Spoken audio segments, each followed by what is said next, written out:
Арманыңда ақтармын ба жүрегімде тербесем, айға сіңлі қарындассың, қасиетті жерге сен.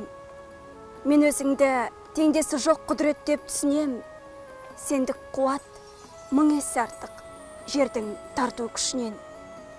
Сұлу әлем, әлем сұлу, сен жаратқан адам мен, көк жолының қарсылығын қағып тастап барам мен.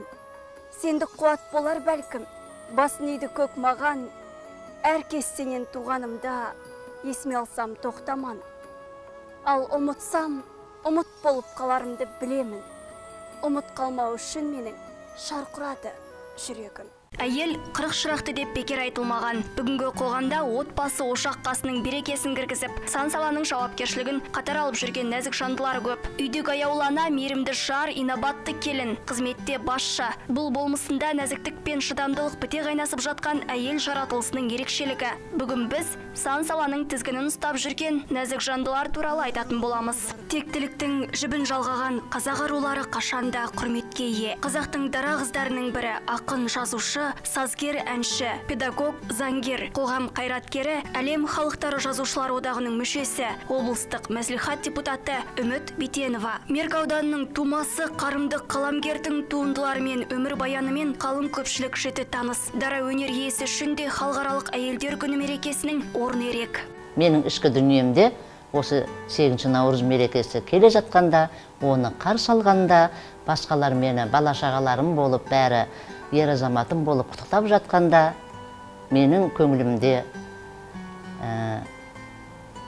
гүл бүр жарады, көктем бүр жарады. Әже статусына ие нәзік жанды осы күнге дейін алған сыйлықтарының ішінде ең қымбаты. Балаларының балабақшада жүргенде өз қолдарымен жасаған сыйлықтары деп еске алды. Сондай-ақ қаламгер үшін гүлден артық тарту жоқ.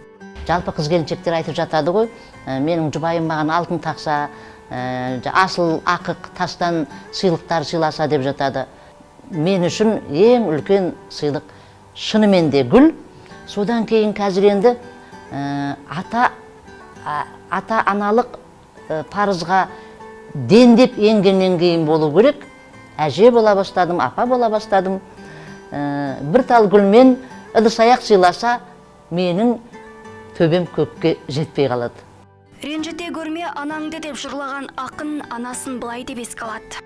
Анамның ғажап адам болғанын мен ол кісінің көзі кеткеннен кейін түсіне бастадым.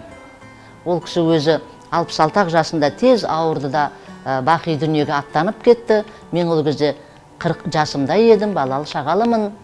Мен бірақ нағыз жетімдікті сол кезде түсіндім. Әлемде жоқ, менің анам әлемде жоқ. Ал бүгінде қалалық Жамбыл Тараз газетінің директор, бас редакторы Эльмира Мырзағали үшін бұл күн қос бірдей қуанышқа толы. 8 наурыз күні өзімнің өмірлік серігім, біздің үйдегі балалардың әкесі сол азаматпен танысқан күнім. Сондықтан да 8 наурыз мен үшін ерекше. Бұл мерекені ең алдымен аналарымызды құттықтаудан бастаймыз. Балдыздары көп, сол балдыздарында барып құттықтайды. Содан кейін барып кешке әрине екеуміз танысқан күнімізді атап өтеміз. Бала күнінде әр мереке сайын ай бұрын ақшыт матаға кесте тігіп, анасын қуантқан адал жар, білекті басшы, ана дегенде көз алдыма екі әйелдің бейнесі қатар елестейді дейді.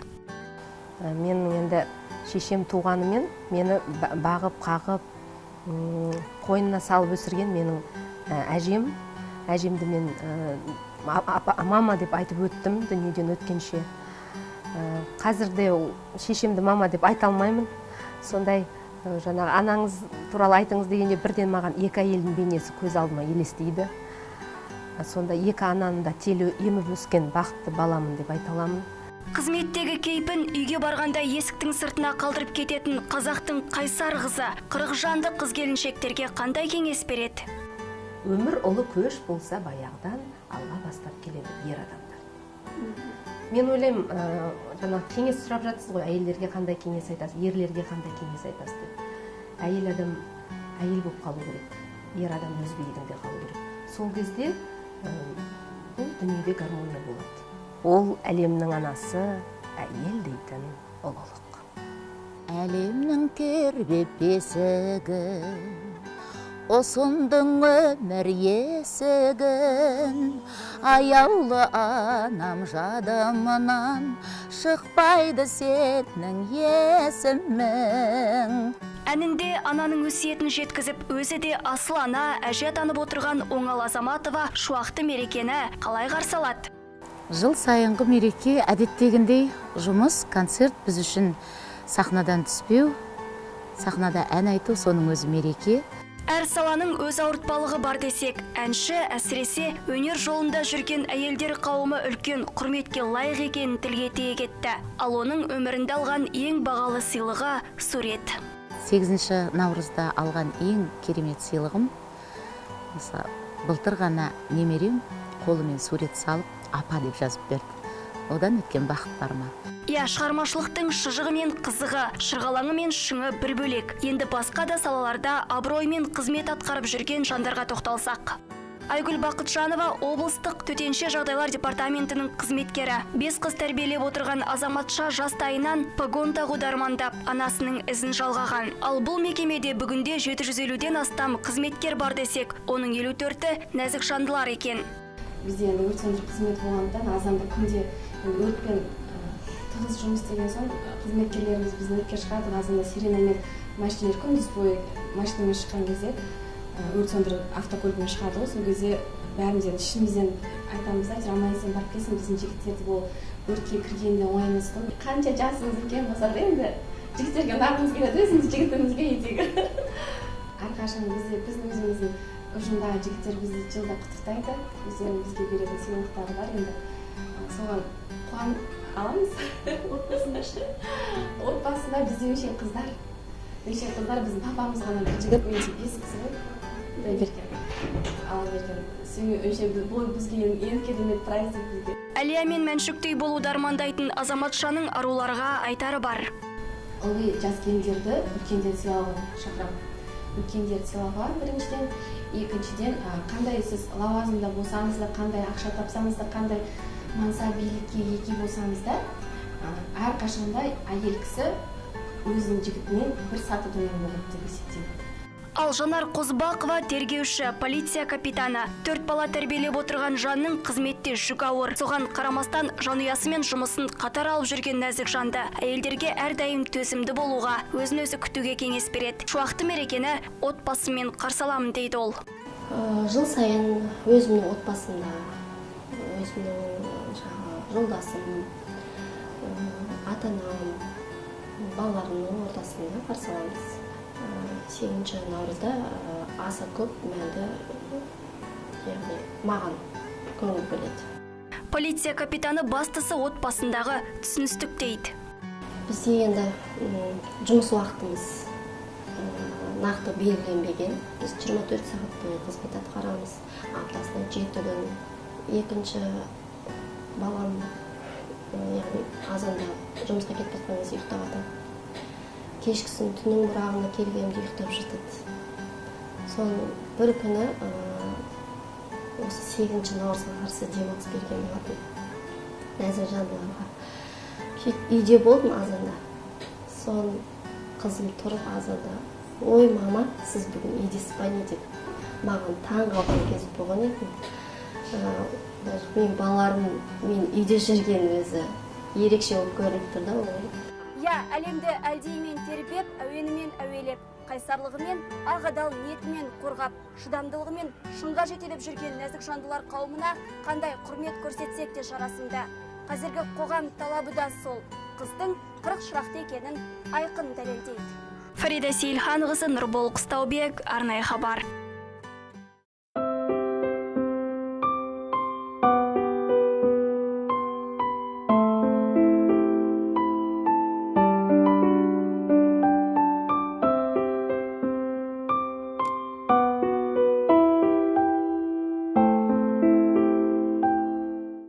Міне, қыстың қақар қайтып, жер жақан қайта түлейтін көктем мезгілі де келді. Шуағын шашатын көктемде ерекше аталып өтер мерекелер де көп. Соның бірде бірекейі аналар мерекесі. Әйелдердің күні дейді бұл күнді, бақтар жайнап сайратады бұл болды. Еркек түгел еркелерге беремдеп, қолдарына ұстап апта бір күнді. Бүгін мейрам ой тербеген санамда, ей бауырым құттықташы анаңда. Мен де бүгін шабыттанып жыр жазып жеңгелермен құттықтайын анамда. Алда келе жатқан 8 наурыз халықаралық әйелдер күнімен ақ жаулықты аналарымызда, нәзік жандыларымызды құттықтамақ ниеттеміз.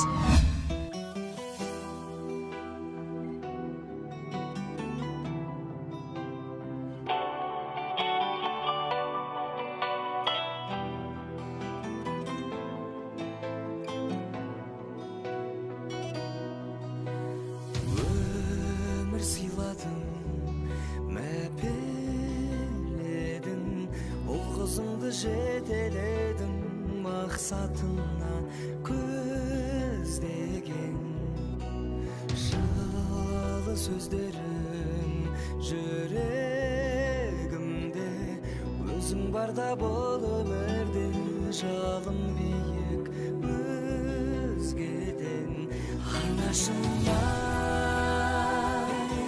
көктегі күндей көктемгі сепкен жанына жанашырай. Ана шағарып шексіз мағына. Бір қолмен бесікті, бір қолмен әлемді тербеткен аналарымызды құрметтеу басты мақсатымыз. Қай жерде болса да өмірге деген құштарлықты оятып, адамдарға үкілі үміттер сыйлайтын ерекше жан. Нәзік жандыларымыздың көңілдеріне қуаныш сыйлап, жүздеріне нұр шашсын деген ниетпен осынау келе жатқан мерекемен арна ұжымы да өз аналарын құттықтады. Алло, мам, привет, қалайсыз? Жақсы, мам, сізді бүгінгі 8 наурыз халықаралық әйелдер күнімен құттықтаймын. Сізге барлық жақсылықтарды, әйел бақытын, ана бақытын тілеймін. Қалайсыз, анашым? Жақсы. Сізді халықаралық 8 наурыз әйелдер мерекесімен құттықтаймын деп жатырмын. Сол денсаулығыңыз мықты болсын. Әкем екеуіңіз бір жастықта бастарыңыз қартайып жүре беріңіздер. Алло, саламатсыз, қалайсыз? 8 наурыз мерекеңізбен құттықтаймын. Халық арасында ананы, қыздарды қадірлеу туралы даңқты сөздер өте көп. Нәзік жандыларымыздың тіршіліктің гүлі, отбасының берекесі, бүкіл адамзаттың тәрбиешісі тіршілік басы деп текке айтпаса керек. Қаламы жүйрік жазушы да, данышпан ғалым да, ел бастаған көсем де, сөз бастаған шешен де осынау ана көкірегінен нәр алып өскен. Адам бойындағы барлық асыл қасиеттер күннің нұрынан, ананың ақ сүтінен дариды. Көктемнің шуағымен бірге келетін мерекемен нәзік жандыларда қала әкімі, зиялы қауым өкілдері де арнайы құттықтады. Мен айтып жүрген ат беден туады, ғалабанадан туады дейді. Сөзге жүйрік шешен де, ел бастаған көсем де, омыралған әнші де анадан туып ананың көкірегінен нәр алып өскен дейді.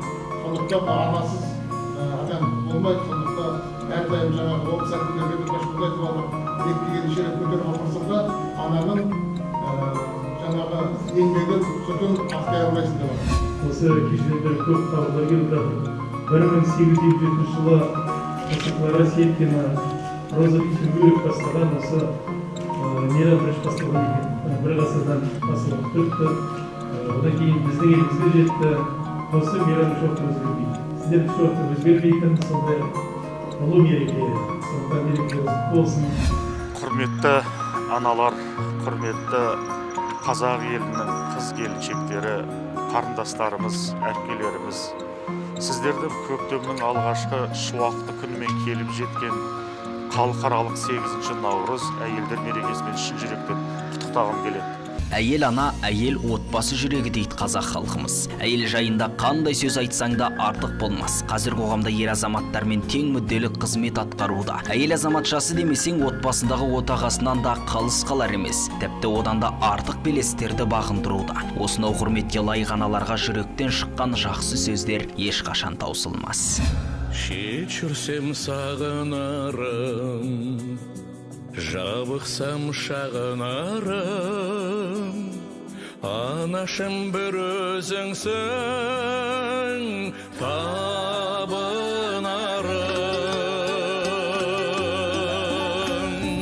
Анашым шалқып күлсең, алдымда ұзақ жүрсең, жүрегім жыр толғайды, көңілім ортаймайды.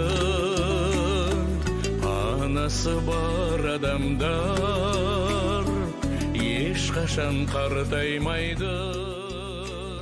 Дүйім дүниенің жалпақ жалғанның бар асылын, бар ғаламатын сыйласақ та, ана мен әйел затының алдындағы қарызымыз ешқашан өтелмес. Ана жанымыздың бір бөлшегі іспетті. Қиналғанда, қуанғанда есімізге ең алдымен абзал ана, аяулы жар түседі. Ал анадан туған ақындар ең асыл сөздерін анаға һәм аруға арнаған. Бесікте ана, бесікте бөбек, бір тербеледі, бір тербетеді. Бала бөбек былдыр өсіп те келеді, анаға жалғыз сол жетеді.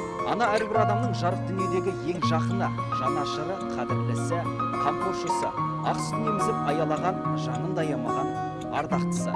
Мен де анама хабарласып, көңіл күйін бір көтеріп, қуантып, құттықтап қояйын.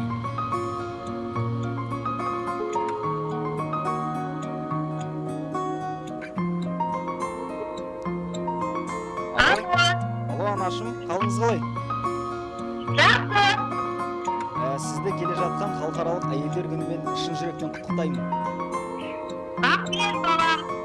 Ешқашан ауырмаңыз, өмір жасыңыз ұзақ болсын, сізге бар жақсылықты тілеймін. Рахмет.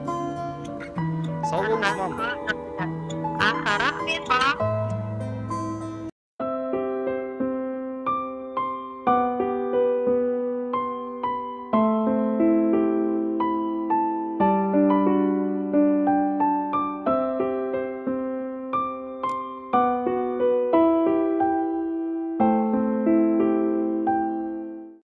Көктемнің ең шуақты мерекесі 8 наурыз халықаралық әйелдер күні. Бұл күні жақындарымызға не сыйлаған жөн деп бас қатырғанымыз рас. Ал сіз анаңызды, я болмаса жарыңызды қуантып үлгердіңіз бе?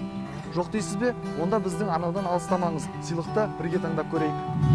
Көктемнің көркі гүл. Нәзік жандыларға гүл сыйлау әрқашан сәннен шықпайды. Әйел заты үшін сыйлыққа гүл алу әркез жағымда. Алайда мереке қарсаңында гүлді басқа сыйлыққа қосымша ретінде ұсынған дұрыс. Қоғамда гүл сыйлаудың түрлі әдептері қалыптасқан. Мысалы, гүлді тақсанмен сыйлау керек. Гүлдің түріне де қатысты пікірлер бар. Ақ түс сезімді, қызыл түс махаббатты, сары түс сыйластықты білдіреді. Я құлпырған гүлдей қыздардың, жаныңның бір бөлшегіндей болған аяулы аналарымыздың, сымбатты да сүйкімді қарындастарымыздың, ақ жаулықты әжелеріміздің мейрамы келе жатыр. Жалпы әйелдер қауымы үшін мейрамымен деп шын жүректен жасалған дүние бағалы болады. Дегенмен сонда да сыйлық күтеді. Егер жүріп жүрген қызың болса, бір бума гүл, қонжық, шоколад, алтын бұйымдар тағы да басқа жарай береді. Анаңа да ішінде жылы сөздері, өлең жолдары бар конверт сыйласаң да мәз болып қалады. Сағат болады, және гүл болады. Көптеген сыйлықтар подарок етсеңіздер болады. Береміз, как обычно, гүл, да. Бұл жақтан қараймыз. Енді анама енді сот кісі жақында соттап мен сот қалып беру. Жүректен шыққан сыйлық подарок еткен дұрыс қой негізі. Сыйлаған жүректен, қолдан жасаған сыйлықтар дұрыс негізі. Ер жігіттер қауымы осылай деп жауап берді. Талғамға қарағанда көңіл маңыздырақ деп, арзан болса да көңілге жағатын бір сыйлық болғаны дұрыс дейді. Ал әйелдер қауымы бұған не дер екен? Бәлкім олардың ойлары мың құбылар. Бірге көрейік. Бижутерия. Сақина, сырға деген сияқты. Классика, наверное, стандартных цветы, что-нибудь. Что-нибудь приятное, от души берсе болды емес. Бижутерия, сақина, сырға деген сияқты. Бірақ бұл тұрғыда біздің тараздық тұрғындар қарапайымдау болып шықты. Ер азаматтарымыздың арасынан да қыз келіншектеріміздің қатарынан да құны қалта көтермейтін бағалы сыйлық талап еткен ешкім кездеспеді. Сыйлыққа гүл алу әркез жағымды, әсіресе ол қабыл алынған жалғыз сыйлық болмаса. Айтпақшы, қазір гүл құмырасымен ұсынылатын сыйлықтар жақсы дамып келеді. Парфюм және косметика алсаңыз да болады. Бірақ иіссу аларда мына бір екі қағидатты естен шығармаңыз. Біріншісі, егер сіз нақты қандай иіссу алу керектігін білсеңіз, екіншісі, әр нәзік жанның таңдауын таба алатын талғамыңыз болса. Бізде неше түрлері бар, 60 сантиметр метровый және тюльпандарды таба аласыздар. Сонымен қатар тек қана осы гүлдер емес, сонымен қатар бізде мишкалар бар, және де киндер бокстар бар. Енді гүлдердің жалпы бағасын байқайық. Мәселен, бір раушан гүлінің дәл қазіргі уақыттағы бағасы 800 мың теңгеден аспайды. Алайда мамандардың пайымдауынша мереке қарсаңында бұл баға шарықтап қолжетімсіз деңгейге дейін баратын көрінеді. Бізде осындай мейрамға қарсы метровый розалар және де 60 сантиметрлік осындай роза гүлдеріміз бар. Және де тюльпандар, гипсофила сортынан тоже гүлдер бар. Өте әдемі оформлениемен осылай жасап береміз. Мына жерде 50 штук роза, осылай доставкаға кетіп бара жатыр бізде қазір. Гүлдердің арасында ең танымалы раушан, алайда одан да басқа түрлері кездеседі. Олардың да бағасы сұранысқа қарай арта береді. Біз қазіргі таңда жоғарыда тұрған голландиялық розалар голландский розалар. Бұлар шетелден келеді. Ал төменде қарап тұрғаныңыздар, бұлар біздің отандық өніміміз. Өзіміз кәдімгі өзіміз кішігірім теплицада өсіреміз. Мынау өзіміздің қазір черная магия деп аталады. Былайша айтқанда өзінің сорты. Осының отандық өніміміз, өзіміз өсіріп, өзіміз шығарып сатамыз. Ал келесі кезекте қызғалдақтарға көз жүгіртсек, жалпы шетелден жеткізілетін бұл гүлдің сан алуан типі бар. Монте-Карло, White Prince, Foxtrot, Zuril сынды типтері жеткізілумен бірге қымбатшылығы қатар жүретін гүлдер. Мерекеге орай бағалары 1000 теңгеге дейін жетіп, одан да жоғарылары табылады екен. Сатушылардың айтуынша қызғалдақтар отандық өнім екен. Әсіресе көктем мерекесінде тап осы қызғалдақтарға сұраныс артады. Тюльпан білесіздер, негізі тюльпан Голландияда шыққан дейді. Мен өзім пікірім, Қазақстандық бұл тюльпан. Қазақстанда өндіріліп шыққан. Қараңыздар цветі бар, қызыл, розовый, ақ, фиолетовый, сары. Жалпы гүлді жинау, безендіру жұмыстарына қарай құны көтеріле береді. Ана жерде қарап тұрсаңыз, дайын букеттер тұрады бізде. Оны арнайы өзіміздің флористер жұмыс істейді. Оның бір шама бір букетімізге 1-2 сағат кетеді. Оны әдемілеп, оны сорттап, оны әдемілеп жасалады. Алайда айдан анық дүние, мереке сайын түймедей бағаны түйедей қып сататын сатушылар көп қазір. Қай кезде болмасын, баға бір орында тұрмайды деген де бар. Бұл біз үшін қалыпты жағдай. Мереке қарсаңында баға сәл қымбатты. Өзіміздің отандық өнімімізге бұл бағасы сол баға қалады. Шетелден келетін гүлдер бағалары сол жерде сәл қымбатты. Сондықтан да біз былайша айтқанда обычный гүлдердегі баға емес, сәл көтеріңкі бағада болады. Бұл біздің сіздерге, яғни жігіттерге деген кішігірім құлақ қағысымыз болды. Жақындарыңызға қандай сыйлық алсаңыз да, ең бастысы ыңғайлы бағада, көңілге жайлы болғанын естен шығармаған жөн. Алайда жылына бір келетін шуақты мерекеде әйелдер қауымын қуанышқа бөлеу артық емес. Сөз соңында аса құрметті нәзік жандылар, келіп жеткен 8 наурыз халықаралық әйелдер күнімен шын жүректен құттықтаймыз.